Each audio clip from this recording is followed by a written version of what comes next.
This is January 5th, 2026, and I'm just gonna make a commemoration here to my van and my grandma.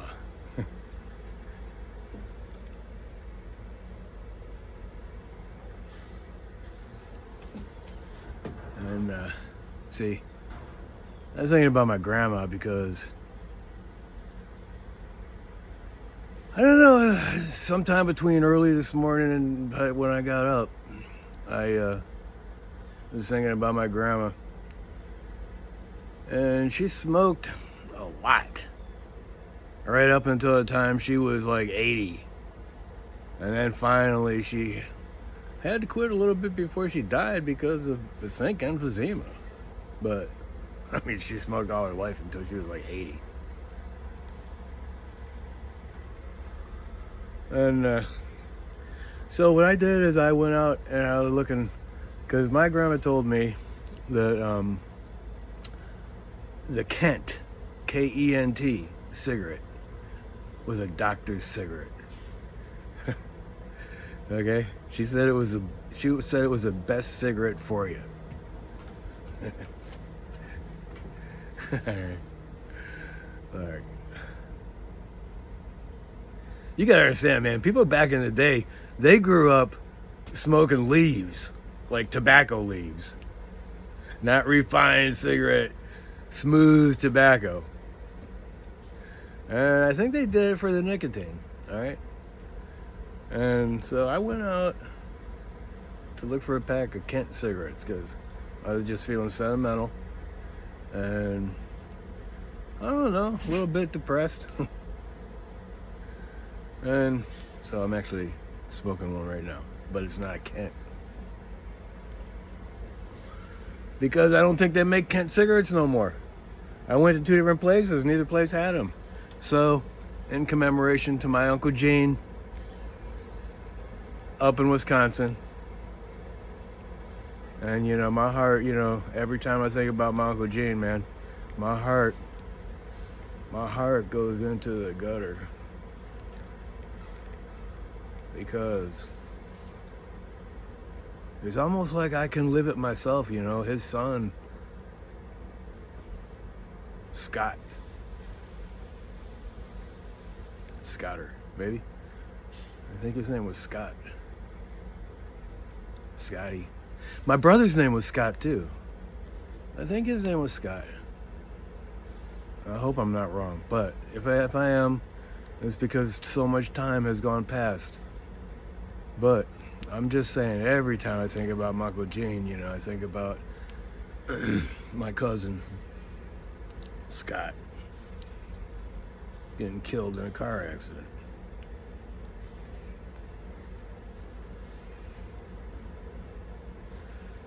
And it's almost like it was me. For some reason. And that's why... because something in me died too.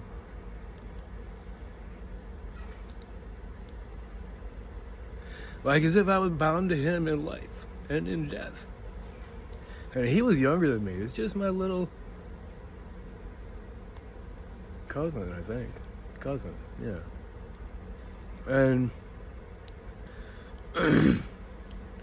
and I know my Uncle Gene, you know, he was the one who sang like Elvis.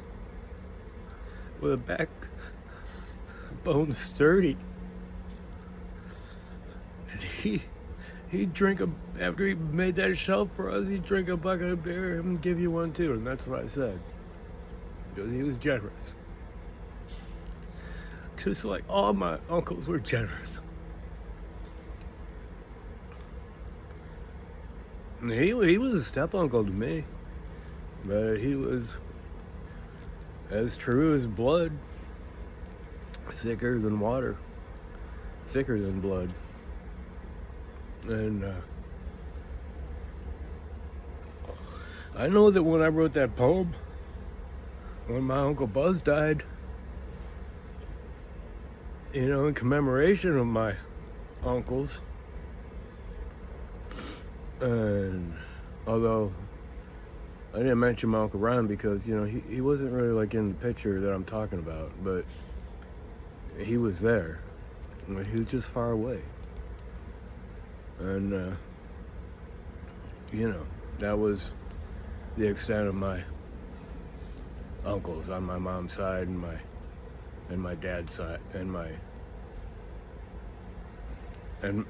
grandma's side and everything like that, how life gets mixed up, you know.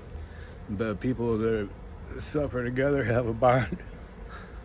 And when you know a person's story and you know that they actually lived in this life and you know how they lived, it can make an impact on you if you really know what they did in their life and how they themselves struggled.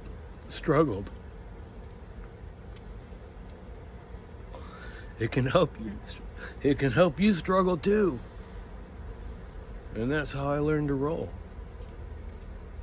And that's how I learned to breathe. You know, the air that I breathe comes from the source. Comes from the source. And that's part of my source.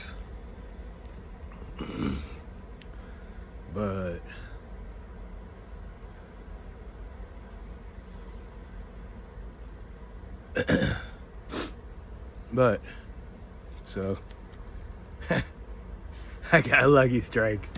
I got a lucky strike because I still remember the day when we were in my mom's car and my Uncle Gene was with us. And we were going down this road and the car overheated and the radiator had a hole in it. And he was trying to like patch it up with some gum, and he had cigarettes and he always had them rolled up in his sleeve like that, you know? Yeah, that's old school. And like if you watch like, you know, like an old movie, like, I don't know, one of them old movies, you know, actually where they could smoke and everything. And you see the cigarettes rolled up right up there. I don't know. So I didn't see any cat. And so but I did see Lucky Strike. And I said, well, I was telling the guy, I said, he didn't know what kind of cigarette was. And I said, well, man, you don't know they're a doctor's cigarette? That's what my grandma told me. She told me a doctor told her that. Well, anyway, I seen the Lucky Strikes and I thought of Uncle Gene.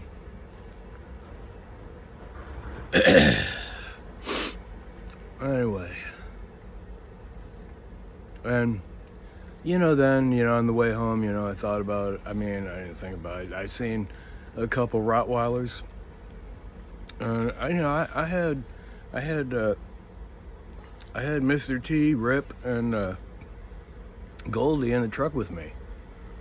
And so not like I can stop and, you know, try to save them from traffic and everything. I know they came from somebody. They all had collars, and you know they're Rottweilers, and they looked like they were, you know, like they're a pair. They're two Rottweilers with collars. And I thought, well, okay, you know, do I call the pound, the dog catcher? But you know, I don't really trust dog catchers anymore, and I trust, you know, like the nursing homes. Although, when I have to have my dogs put down, I have to take them to the animal shelter, and this is where it comes out of. And I mean, I'm not saying they mistreat animals. I mean, look, you can read the signs on their wall, okay? They help, you know, the abandoned, the forsaken, and the loyal. And those are dogs. But I felt I would just trust the good nature of society to be kind. But I know that might not be true, because most of the time it seems that it's a hit or miss, because it is. So, have to hope against hope. And you know, it just brings me to to where we're at in society too. And part of the reason I went out to get a pack of cigarettes, although I'm not gonna keep smoking, but I don't know, I am right now, and I'm gonna go ahead and make my journal entry about smoking as soon as I wrap up this section here. And the thing is,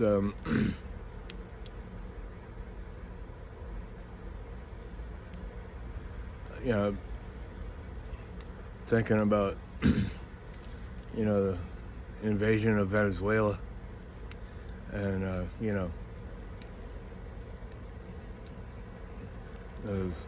this is probably going to be a common theme for me for a while, since I'm deeply emotionally involved in some of these ongoings and have feelings about it. And so I hear, like, I was listening to President Trump and Lindsey Graham and Howard Lutnick all standing together on Air Force One.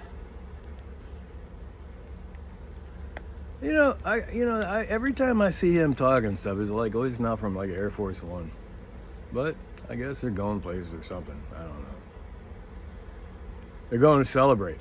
They're probably going to Mar-a-Lago, celebrating their spoil, because that's what they're talking about now. They're all celebrating, okay? Now they're turning it from being like a movement because of drugs, okay, trying to rally the American people around that, to now is we're going to look at how rich we're going to get, how rich we're going to be because of all the Venezuelan minerals and resources, oil and minerals. I tell you what, that makes me just want to light up a cigarette right now. But see, I can't smoke. Like, I can't smoke cigarettes because I'll like smoke a whole pack in a day, and it'll kill me. I already know that. So let me just say, okay, this is how I'm just gonna part this cigarette part right now, okay? This is how it rolled for me on cigarettes. All right, look. When I was 5 years old, I got my first puff off a cigarette, okay? It threw me into convulsions. I was vomiting and puking and sick, okay? And my babysitter, gave me the puff, and I never had that babysitter no more, all right?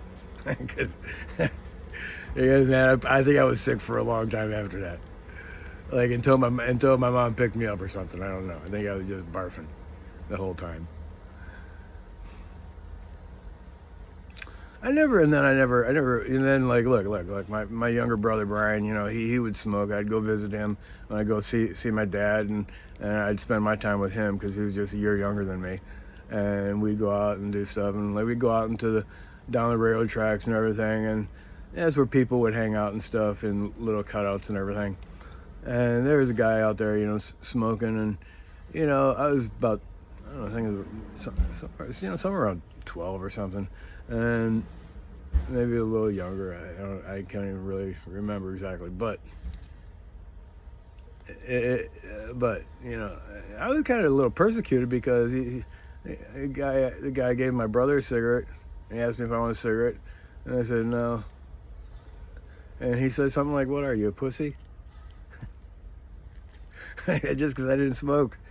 And no, but it's still, man, like I was never the kind of person that would willingly just, bend over and take it right up the rear end. I was going to put that out on my sign out there, about the ass suckers. I tell you, man, I was going to say a lot of furious kind of stuff, okay? I was going to put a big whole diatribe on there about the little piggies and the ass suckers. But I'm not one to be bullied, okay? Not easily. Like, go pick an easier target. Get away from me.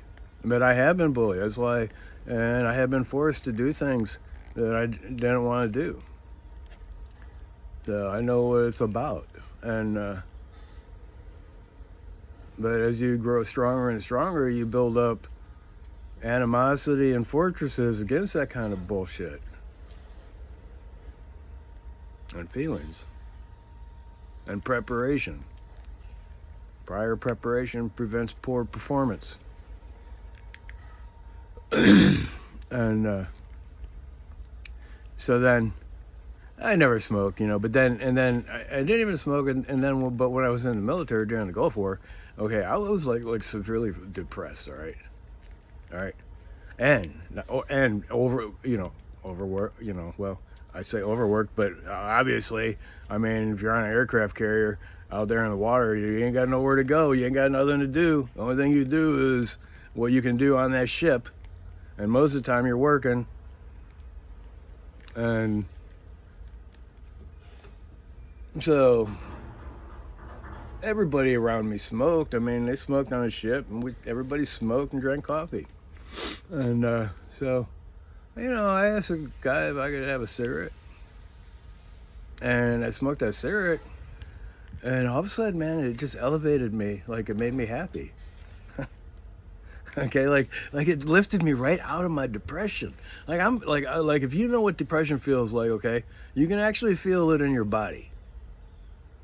All right, it's like a total experience if you actually get down the level of depression that what I can consider to be depression. I mean, you can actually feel it.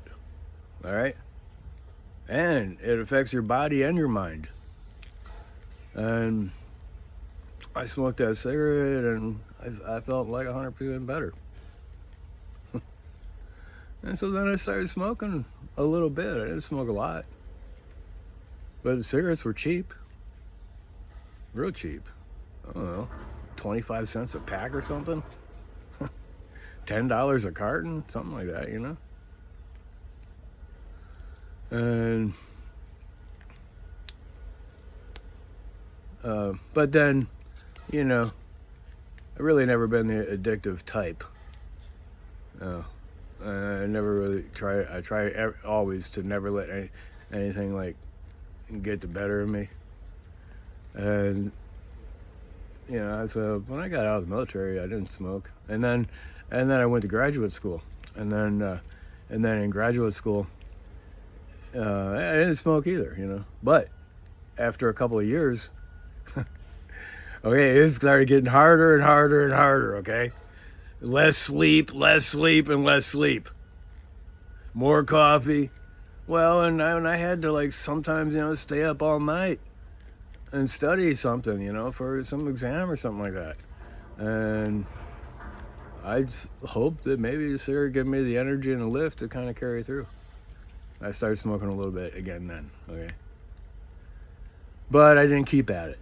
And usually, I never really needed to smoke like a whole cigarette. And that's where they get you, okay? Because, see, you don't need to smoke a whole cigarette. But you got a whole cigarette to smoke, so you're obliged to smoke that whole cigarette, and then that's how you really get addicted. Because then your body starts wanting the nicotine. This is what I guess it wants, I don't know. And then I made it through graduate school. But a buddy of mine, there he smoked, and he'd come over actually to smoke inside my kitchen, I think to get a break from, just to take a break. He had a daughter and he actually gave me my first IT job, actually, this guy.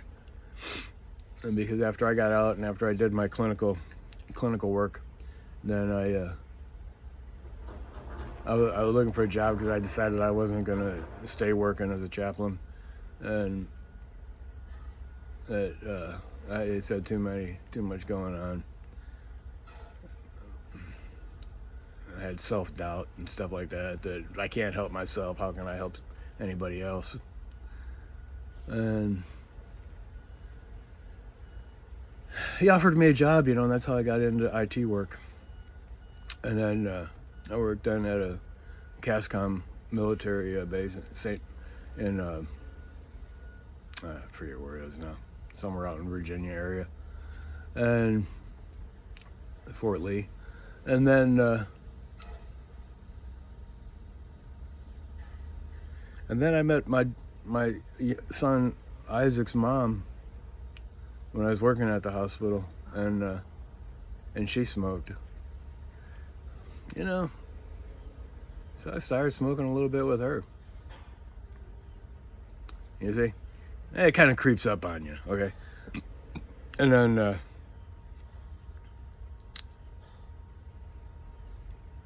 I don't know. And then after that, like I don't really know. Then I smoked. I started smoking. I smoked for, you know, I don't know, years. I don't know, 10 years or something. I don't know. But, and of course I quit. Okay, because the smoking has bad effects on you, and I know that. So I quit. All right. I quit many times, but yeah, like many times I quit, and I quit for long periods of time. Okay, and like now I'm really a non-smoker, but I am smoking actually like right now. All right, because of my grandma and my Uncle Gene, and not because of them. I don't know, and just in memory of them, of back in the day. Back in the day, okay. I never smoked a cigarette with my Uncle Gene, all right, but it was just, I'm just talking about, you know, I have fond memories of my Uncle Gene. I smoked a lot of cigarettes with my grandma, because if she smoked and smoked and smoked like a chimney. And I would have to sit there and talk to her, because like I could not escape. Like I had nowhere to go or anything, like, you know. And I'm just sitting there talking to her, you know, and she's offering me a cigarette. So anyway. But so when I went into the Dollar General, because I got some other stuff too. Like I got some hot dogs, you know, for my dogs and me, which we ate. And then there's this guy in there, man. And he walked by me, man. That guy smelled like an extreme butt end of a cigarette. Man, I thought, geez, man. Because if you smoke, okay, everything like will smell like cigarettes, and so, you know, that's one of the disgusting things about a disgusting cigarette habit. You smell like a cigarette. Anyway,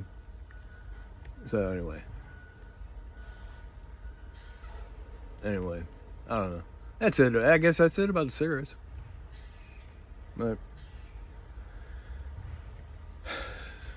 But back to the other part, the depressing part.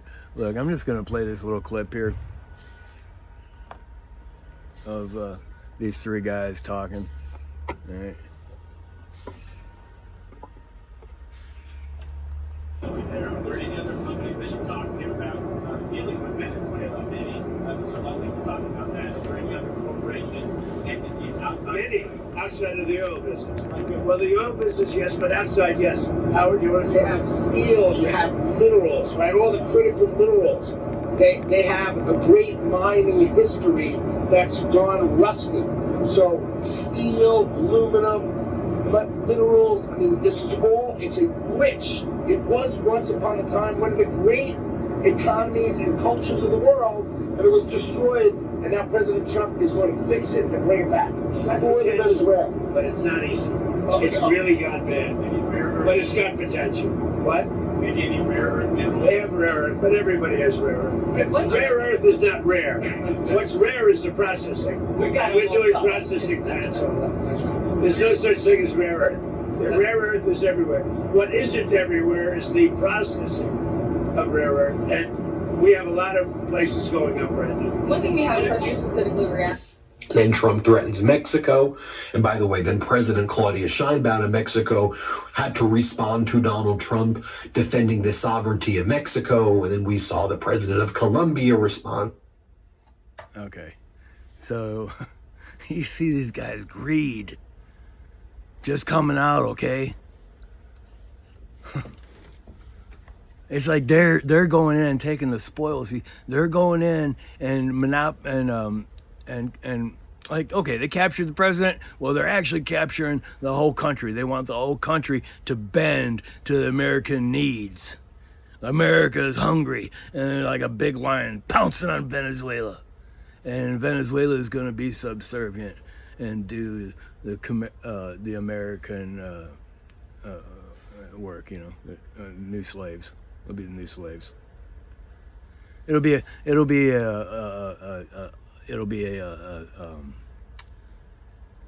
what do you call it? Well, it's a vassal state or something like that, you know. And anyway, so I'm just gonna say, look, they got pictures. Look, okay, look.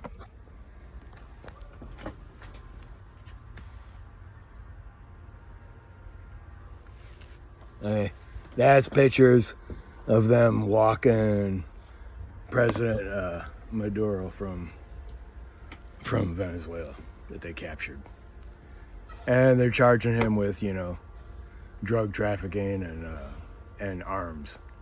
Okay, it might be all bullshit. It might be complete bullshit. I don't know. And whatever. Okay, whatever. America has broken all international norms. Okay, like after World War II, you know, we decided as a world that, and as territories, you know, that we really didn't want war. And okay, and that war was not the answer. Dung butter might be the answer, but not war. and okay, we have, like, you know, rules for engagement even. I mean, like when you do to go to war, you know, you're not supposed to, like, okay, if they're in retreat, you know, you don't kill them. If they surrender, you don't kill them. If they're helpless, you don't kill them, and you don't kill civilian people. You know, you can say okay to war, and then you can make rules about war, okay? Which is what we have done as a world, all right? Not everybody abides by them. Russia don't abide by them. Now that we're acting like Russia, just how Russia invaded Ukraine, and now we're invading Venezuela, and they're doing it all for the minerals and for the resources. That's what they're doing it for, okay? And the whole world new thing is, okay, they think, you know, certain people think, okay, Russia should have this whole territory be one main power. America should be the main power and be in control of all this area. And then China over here and whatever, Asia, whatever, you know, I don't know what they're doing. They got their thing. But, you know, you got BRICS now. Anyway, America's getting squeezed out. I'm telling you. All right. The dollar is not, we used to be benefited because, you know, everybody used the dollar for oil, and it was like the main kind of money, but it's not the main money no more. And we're getting squeezed out, so we're getting like a hungry animal. Okay, they're gonna go and kill and eat their spoil. You know, the chief of staff, I think her last name was Wiles or something like Wiles, I think, something like Cindy Wiles or something like that. I don't remember what her name is, but she said recently, talking to Michael Wolff, who's like a biographer for, he was going to be he was a biographer for Trump, and was going to do a biography for Epstein, and he knows a lot about, you know, well, anyway, okay, anyway, I don't remember where I'm going with that, but she said that Donald Trump was had the personality of an alcoholic. All right, and so now, like, what I'm saying is that these guys, you can, when you look at them talking, how excited they are about the prospects of taking over Venezuela, and because of the money, man, and what they call the American security. Well, it ain't American security, okay? It's making the rich people richer. Right. And it's the people with all the money that are running the world, all right? It ain't the people if they're Democrats or Republicans or anything like that. It's the people with the power. That's why you always have to give deference to Sun Tzu. And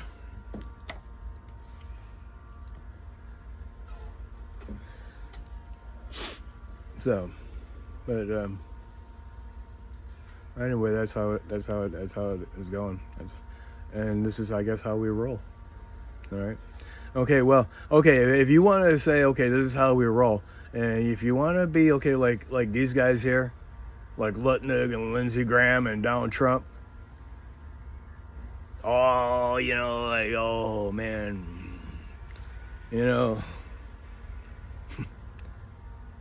If that's the kind of spirit you want really to create and everything, it's not a good spirit, in my opinion. It's not based on cooperation. It's based on dominance. It's not based on love. It's based on force. It's not the God of Abraham, Isaac, and Jacob, or Jesus Christ.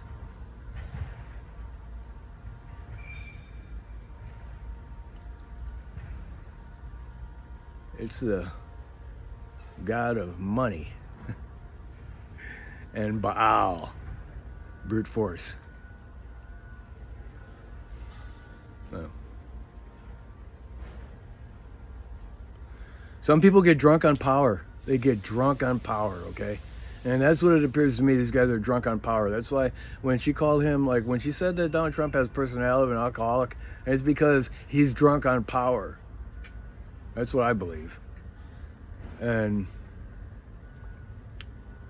that's a bad thing, to be drunk on power. And there's a spirit, you know, that like when you can force somebody to do something, or when you win, the feeling that you get by dominating somebody, okay? That spirit.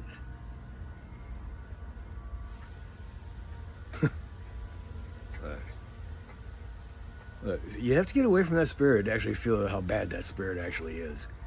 Because people participate in that spirit, and they get drunk.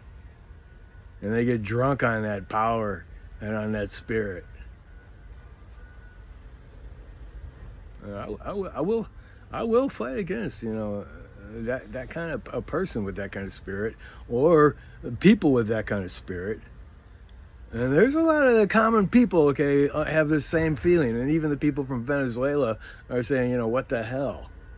What the hell, America? The whole world is saying, what the hell, America? Because this is not what America stands for. And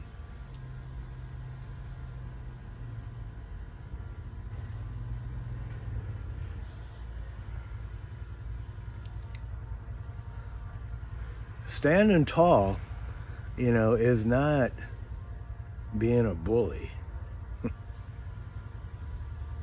Standing tall is like Jack Smith when he was deposed, as opposed to Pam Bondi when she was disposed. You can see the two difference. You can see a big difference. The way Pam Bondi talked and the way Jack Smith talks. You put them two side by side, you have a real eye-opener right there. And you listen to these guys talk. Lutnick, and he's the greediest one, man. No, not he's not. These guys are like the Three Musketeers of evil. Okay, cartoon. These guys, this is so blatantly right in our face. It's like almost like a cartoon, and the unreality of it, the fact that it is so surreal, it means that it's like it seems like this ain't even real. It's like a cartoon. And is this really what we are reduced to? A cartoon kind of caricature? And is this the manifestation that this great study of life, you know, is demonstrating? Like, what is being demonstrated here, okay? And it's starting to look like a cartoon. The thing is so blatant. And that's kind of why sometimes people don't care anymore, because it is like a cartoon. and feel helpless. And that's where I go about them dogs. Okay, I felt helpless. Okay, like my hands were tied. Okay, like what can I do? Okay, what can I do? Okay, I can't pick them dogs up because I got 3 dogs in my truck. Okay, and I can't bring them home. I can't bring them home, and I can't, like, you know, just stay there. So, and this is a situation that we find ourselves in you know, society, in the cities, you know, and in the regular people. This is what we find ourselves in. We can't really do too much, so we just got to let say that's how we roll. That's how it rolls. That's America first. That's how we roll. Okay, well, I guess, you know, we just got to take sides with America. Well, you know, well, what can we do? Our hands are tied. Whatever. But you know, that's why, at least, like, I myself am trying to push things in the right direction in my own self.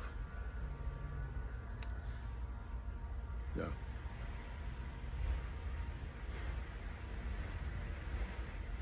So I'm just gonna call this one the push.